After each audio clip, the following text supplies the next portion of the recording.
Hello, my name's Penny Spencer. I'm the Respiratory and Cardiac Occupational Therapist at Harrogate Hospital. As an occupational therapist, I promote quality of life and encourage independent living.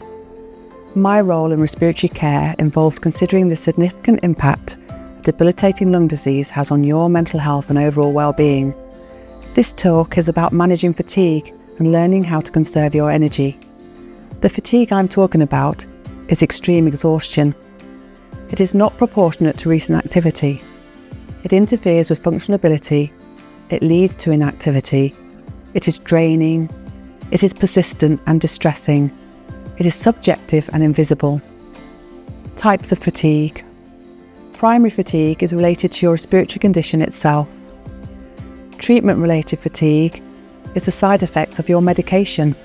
Secondary fatigue. This is fatigue related to other symptoms like breathlessness, pain, poor sleep, stress and anxiety. The boom and bust cycle. This is when you do something until you're forced to rest because you're exhausted. On a good day, we're at risk of doing too much and then we crash. Rebound fatigue.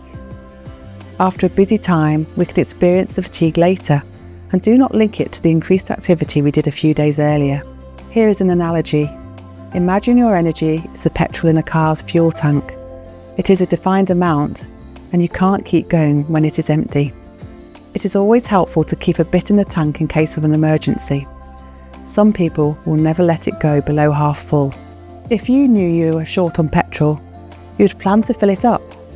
Plan your route to conserve as much petrol as possible, and you would slow down to make sure you made it to the petrol station. It can feel frustrating.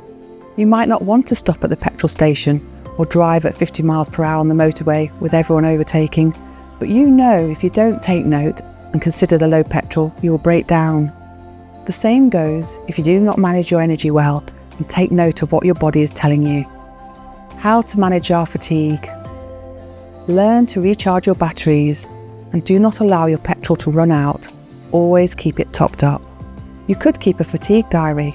After any activity, rate yourself between 0 and 10.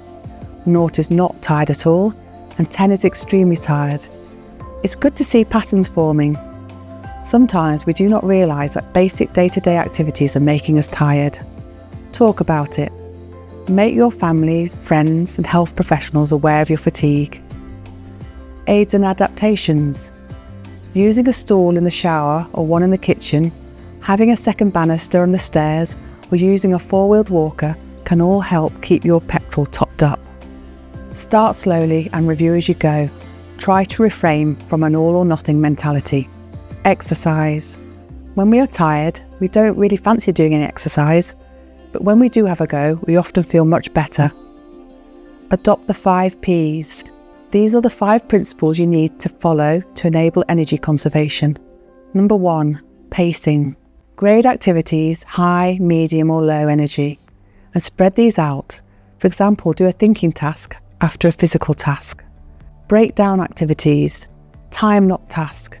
Think, I'm going to spend 15 minutes on this today. Take regular restful breaks. Set realistic goals in line with your energy levels. Recognise your limits and slow down. 2. Posture. Adopt a good posture. Use stronger muscles. Avoid bending, reaching, stooping and twisting. Change your position regularly and try to alternate between sitting and standing. Use aids and adaptations. 3. Planning. Think ahead. Know when you're at your best. Look for patterns. Are you a night owl or an early bird? Know when your energy is optimised. Plan rest periods. Organise your environment. Gather the items you need pre-activity and give yourself plenty of time.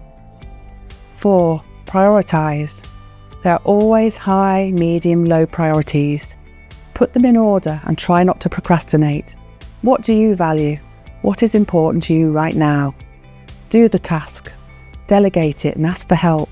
Delay it until you have the energy. Delete it if you can. 5. Permission.